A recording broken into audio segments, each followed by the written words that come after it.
Hey you guys, what's going on? We're out here tonight at Universal Orlando. We're finally checking out Dead Coconut Club.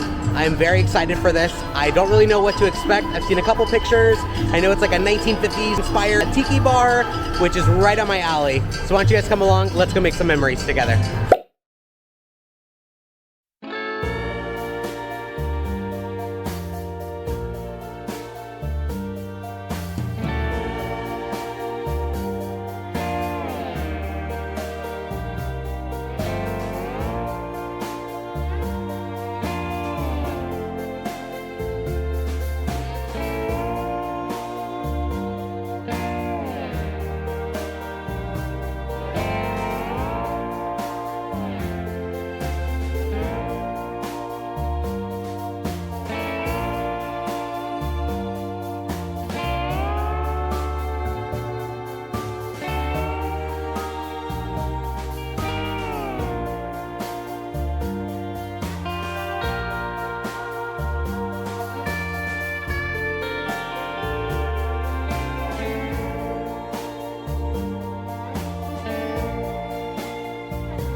So I will say this is very, very cool. I really like that we came here. It is a little bit different than I thought it was going to be. I thought it was going to be like, they seat you down, kind of like Trader Sam's at Walt Disney World.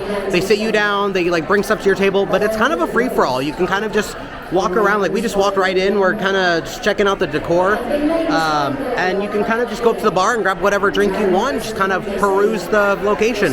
I can definitely tell where they got a lot of their inspiration and decor from. If you ever went over to the All Hallows Eve boutique in Islands of Adventure, they did like a 1950s pinup Halloween style. Either they reused all the decor from there, or it's just kind of inspired by it. But it's nice to see it being used well after the summer season. I've also heard there's supposed to be live entertainment. We might be a little too early. It is just a little after 5 and it is still daylight out. So I'm not sure if we're gonna actually catch that tonight, but I'm just excited to finally be able to be in here. Here's a shot of the menu. It's, from what I understand, a very limited menu. We're definitely gonna be here for these creature cocktails. They are about $14.50 each if you don't want to get the souvenir tiki cup, which I heard is just the tiki cup they have over at Volcano Bay. So if you already have that one, you don't need to get the one here. But there is the Bleeding Eye, the Haunted Isle, and the Java Island Beast. And there's also one that's a mocktail, the Untipsy Tiki. And then of course you got just your normal, looks like pumpkin ales and ciders. Ooh, the pie cider sounds really good. Bud Lights, normal things like that. But we are definitely going to be here for these really unique things.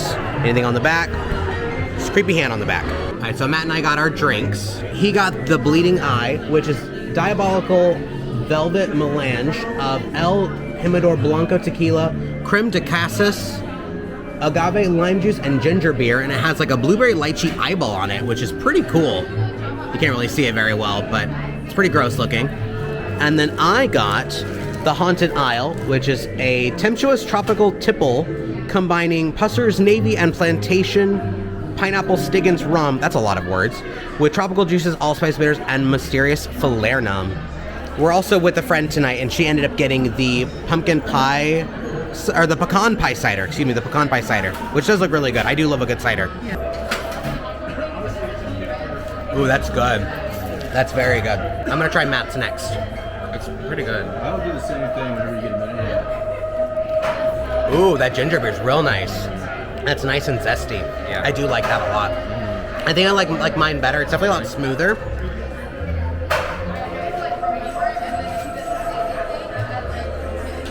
Yeah, I mean yours is more standard. I'm gonna try my friend's cider. It's like apple juice. Oh, that does taste like apple juice. I do love a good cider. It's not my favorite cider I've ever had. Yeah. There's like a tiny bit nuttiness to it, like a tiny bit. It's definitely a nuttiness, which is different. But it's actually a beer that I actually drink.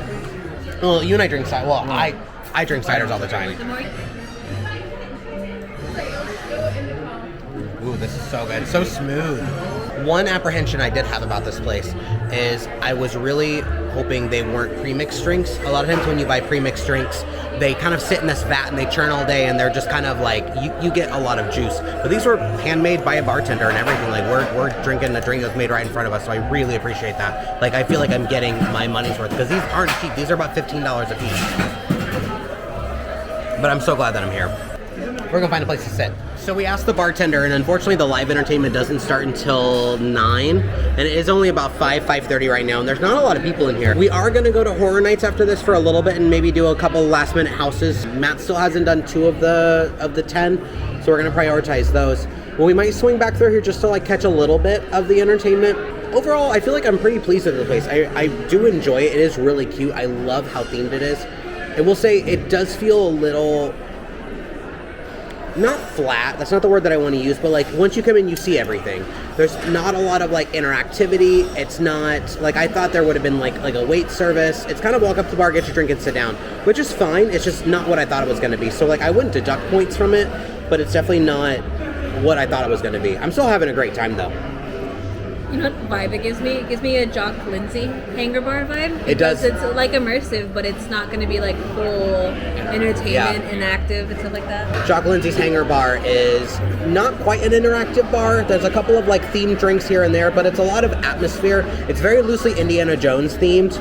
We've been there before. Maybe we'll go again. It's been a minute since we've gone, but it's definitely fun to go to. But I'm so used to something like Trader Sam's, where everything is interactive. There's things that light up. There's things that change in the thing. The cast members are all part of the act, and it's just this small room full of everyone who's kind of like interacting with each other, and it adds that sense of like togetherness. Whereas here, it's just like you kind of find your little corner and just kind of like vibe to 1950s tunes. I feel like we also can't fault them because it's not the time yet for when it would kick off. And For this sure. isn't the full like active environment that it would be. For sure, but absolutely. Yeah, we're definitely gonna have to come back through here when there's entertainment and actually see everything happening, because then I want to get the full experience. I just assumed that. Plus, is it the first year? It's the very first year, yeah. So maybe next year when they have more like critiques and criticism about it, they could advance that. That's fair. I get even that. the bartenders could be wearing more outfits within the theming of it. Yeah, that's fair. Okay, that's right. But off to a great start. I mean, again, they've done a fantastic job with like decorating this thing. A+. You very much feel like you're in like a very soiree kind of like fancy club. The music kind of gives me Monsters. Have you ever seen that TV show? Oh yeah. Okay. The lychee was weird. It felt like eating an eyeball. Really? Have you done that before? I've never had I don't think I've had a lychee. Ever had an eyeball before? Okay. You know, I'm gonna go get that third drink. I'm wanting to try it. I'm gonna go grab it. I deserve it. Treat yourself. I shouldn't treat myself, but I'm going to. We got the third drink. It's the Java Island Beast, dark and mysterious blend of Pusser's Navy and Cruzan dark rums with Kahlua, tropical juices, and allspice bitters, and there's a lovely sprig of mint in there.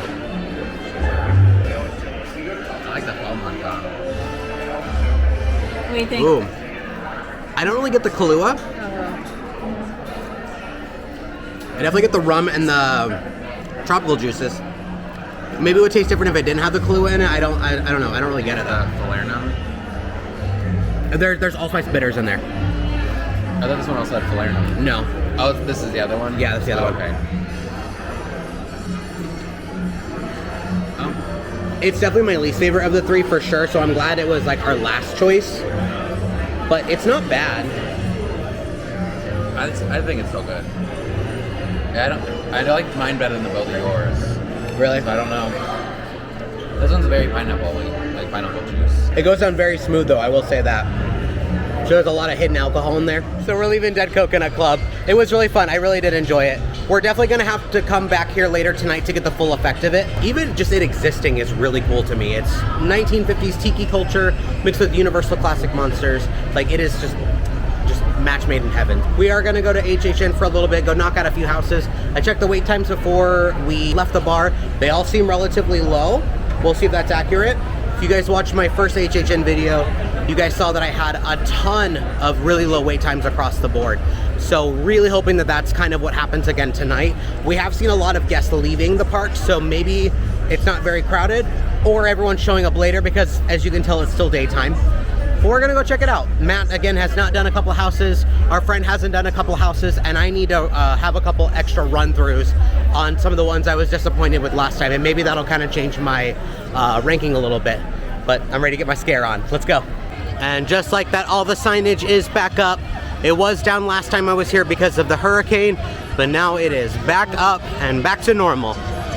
Alrighty, you guys, we are in, I believe Hell Block Horror is going to be the first one we do. That's one of the ones Matt has not done. Should just be right around the corner over here.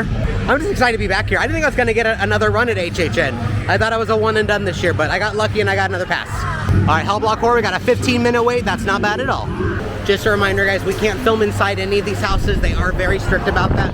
But we will talk about what we felt. As another reminder, Matt and I will be doing a video where we kind of talk about our different experiences, since him and I went 2 different nights solo, and kind of what each other thought and kind of what we expected, our expectations, our disappointments. That's why I'm glad to be able to go through this one again, because it might change my ranking a little bit. Unfortunately, we got through right as they were doing like a cast change, so a lot of the scares early on we didn't get. We do want to go through again later, but we're going to go and try prioritize some other houses first. I did get scared by one of the actors. He was one that was being attacked by another monster. He like pushed himself against a gate, and like I remember from the last one, I just forgot about it, but it actually got me this time, so that was a nice scare. Matt said the one that got him is towards the end. There's this long dark hallway you walk down, and there was a scare actor that kind of like gets down and kind of like gets in your face, and it just kind of comes out of nowhere. And I agree, that was a pretty good one. We don't necessarily need to do it again, but Matt wanted to go redo Dead Man's Pier. It's just right around the corner, so we're gonna go do that one next. So we actually hopped in line for Fiesta de Chupacabras. It says it's a 10-minute wait. We're not necessarily here to do this one because we've already done it before. But if everything is gonna be 5, 10, 25 minutes, I don't mind waiting for them. The last one was a complete walk-on, posted 15, wasn't even close to that. So if this is the way the night's gonna be, I'm fine with just walking around this park and getting as much done as we can. So the lines are definitely a lot heavier than the night that I came, which is to be expected. I did come the day after a hurricane, so this may actually end up being a 15, 10-minute wait. Now you can't really see it, but they're projecting things onto the side of this building. This also was not here when I was last here.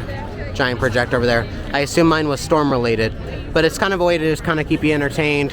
We did walk in there playing a Chucky commercial for the new sci-fi show. Right now it just looks like it's just like a generic screen to talk about horror nights, which is cool. I like it. It'll probably look better at night, but we're already here. All right, so we finished Fiesta de Chupacabra and we're hopping in line for Dead Man's Pier. The waits are definitely starting to climb. That one was a posted 10. I think we waited 15, so not horrible. This one is a posted 25. I don't know if it's gonna be 25, 30 minutes or not. The line did look pretty long. But Fiesta, it was fine. One that we've done before. It's very mid. The set design is really good, but a lot of the scares just aren't there. The Chupacabra animatronic or puppet that jumps out at you is pretty good, but a lot of the times on this run we could see them like just kind of waiting to activate, and they never did. Like you could see like the fangs and the nuzzle of them. So, well, it's fine. Dead Man's Pier is probably objectively the best house. That is just so good. The set design. I actually got some really good scares this time. Like they were charging at you down hallways just to really jump in your face.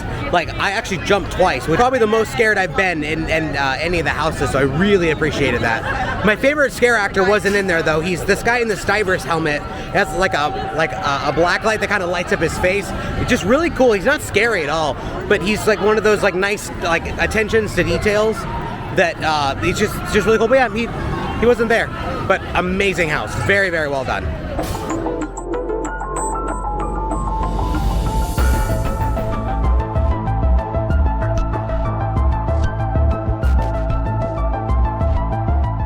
We decided to stop by the Weekend After Hours bar. It's a little pop-up area here across from Bell's Drive-In Diner. What did you get? It's called the Savior Tears. Savior Tears. It's like a bourbon peach brandy drink. We'll put like a thing in there to talk about what it is. Is it good? It's good. Can you try? It has some boba in it too. It's very peachy. That's very peachy. I do like that. It almost tastes non-alcoholic. Did she make it in front of you, or was it pre-mix? It tastes pre-mix. I'm not sure. It might be based on like the big old drums. Oh yeah, they got giant drums of stuff. Do you feel like it was worth the value? It's about a $16 drink. Yeah, I mean, maybe. Is it good just like based on flavor alone? Oh yeah, it's really good on flavor. Yeah. We're gonna keep walking around. We're gonna go do some more houses. So we pop back here to Kids Zone. We're gonna go knock out Legends Collide. So if you watch my original HHN video, I wasn't too pleased with it. It was, I didn't get a lot of good scares. The ending does change periodically throughout the evening till one of the three will win. Either Dracula, Wolfman, or the Mummy. So one of those three will win. Last time I knew Dracula lost because he was dead up against the wall. But yeah, we'll see. If you guys haven't already done this, make sure you guys are subscribed to our channel. Make sure you guys hit that notification bell. We've got so much more fun stuff planned that we're gonna be doing over the holiday season.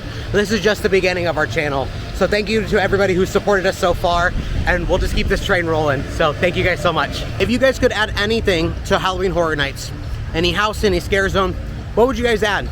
Put a comment down below what you guys would add if you could build your dream HHN.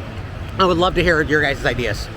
So they have a projector outside this one as well. This one's actually telling you the storyline for the maze, which is great because the story gets lost if you're not super versed in it. But it's very helpful. Obviously, given, again, when I went, it wasn't gonna be there. All right, so that was much better than last time. At first, I thought I was covered in garlic or something because I was not seeing Dracula again. And then all of a sudden, he like walks in this hallway and like briefly disappears, and then you round a corner and he jumped right out, and that was probably the best scare I've had probably all night. It was actually very well done. I will say that's still probably not my favorite house. Just something about it, just the scares don't really work. Thematically though, it is great. I do really enjoy it. And I actually saw Wolfman a handful of times. There was a good Anubis scare in there too. Anubis was all a bunch of statues. One of them was a real guy.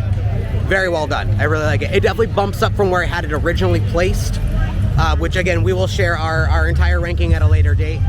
But it definitely is not towards the bottom like I originally had it. So much, much better.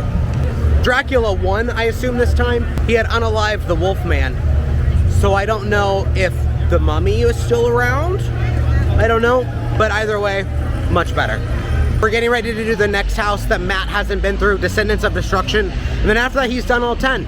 We wanted to do the weekend again, but that bumped up to almost an hour, from half an hour to an hour within probably 10 minutes. So that might not be a redo, but that was a house that I know I really enjoyed, that I don't need to do it again. I don't need something else to change my mind about it. So if we don't do it, we don't do it. All right, Descendants of Destruction, what did you think? It was your first time going through. I've heard not the best things about it.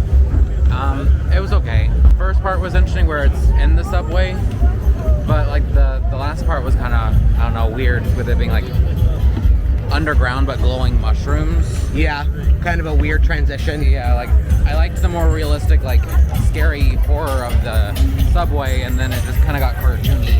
Okay. I don't think I ever asked you what you thought about Hellblock. I also didn't hear great things about that one either. Yeah. And so it was, I didn't really care for that one either. Okay, but this one was better than that one, you'd say? Probably, yeah. I also helped that we actually got more of the scares in this one than oh, for sure. the other one. Yeah, this is my second time going through this one. I don't think my opinions really change. I would say like this, its strongest aspect is that set design. I'd say that's probably like middle ground, maybe middle higher ground. Really? I just like the set design a lot. Like it's I think comparatively, they've done a subway design before. Oh, really? Past. So Okay. in comparison to those past years, in the subway design, I think that one rocks. Okay, that's fair. The last one had like a mirror effect, and it was like a whole different. It was better. Okay, yeah, that's fair. Cool. So yeah, Descendants of Destruction. It's fine. It's average. It's average. We're gonna go see if the corn dog maggot place is open. It wasn't open last time either of us were here, so hopefully we can get it. It was one of our food things that we really wanted. Let's go look. So this right here is what we're gonna get. We're gonna get the maggot covered cheese dog. I think it's like Korean inspired. I'm not entirely sure, but I'm very excited. Yeah, so it looks like the maggot covered cheese dog is a Korean style corn dog rolled in puffed rice, topped with gochujang drizzle and black sesame seeds. It's another gochujang thing. The thing I had last time was smothered in gochujang. It's pretty good. Not super spicy, but just enough zest. We got them. It's pretty big. Like, it's a lot bigger than I thought it was going to be. Pretty good. The sausage has a good flavor.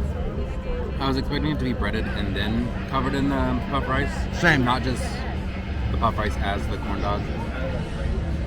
It's a lot crunchier than I thought for sure. It's so good. It has a nice flavor. I'm still not super versed in what gochujang tastes like. It's not spicy at all.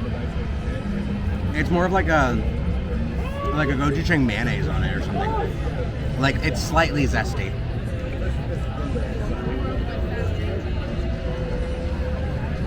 Oh, there's your cheese. Oh, there's my cheese. Honestly, I kind of forgot I had cheese. I know, I don't think I've had any cheese on mine. Maybe. Which is funny because it's called a cheese dog. I wouldn't say this is really worth the value. No, it's Because so these good. were $10 each. It's good, but I don't think I'd get it again. No. I'm glad we tried it though. Yeah, it was good. It's also kind of dry. Things have been sitting out for a while. I wouldn't say a while. I think it's more so that like the breading is so like starchy Well, yeah, the rice. that like you kind of need water to drink and like eat it with. The hot dog is nice and moist. Yeah, the hot dog's really good. The gochujang does have a really nice flavor, though. I wish it was spicier. I mean, eating it by itself, it has a little bit of a kick.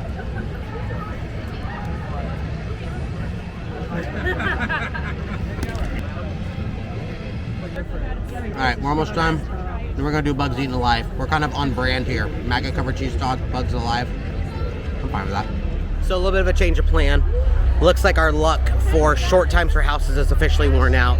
Everything is about 45, 55 minutes, including some of the lesser houses.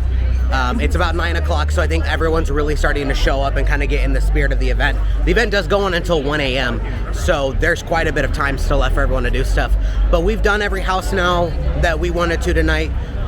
Matt has seen all 10 houses, I've seen all 10 houses. So I think that kind of caps off at least our time in here. We're gonna make our way back towards the front of the park. Matt hasn't been inside the tribute store. I'm not gonna bother filming it. You guys can check out the video we did previously for that. We'll put it in the card at the end. But yeah, no, this was fun. We're still gonna stop by Dead Coconut Club to see if we can catch some of the live entertainment before we leave for the night.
Officially leaving Halloween Horror Nights 2022. It was great. I really did enjoy it. I'm glad I got to go back through some of the houses again to kind of change up how I felt about them. But now we're going to go into City Walk, go back to Dead Coconut Club, and hopefully catch that live entertainment. I got a little bit of a change of scenery. We got some new lighting out here. Very cool. That's exciting.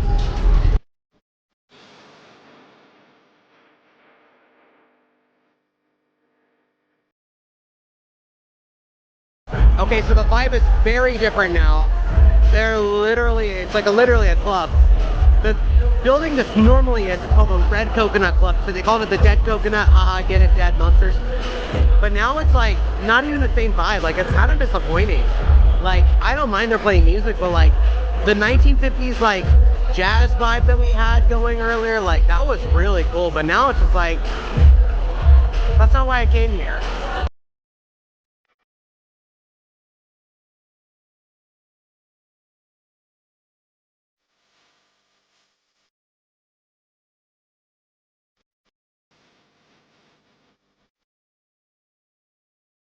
So when I asked the team member who was working here what time the live entertainment started, they said at 9.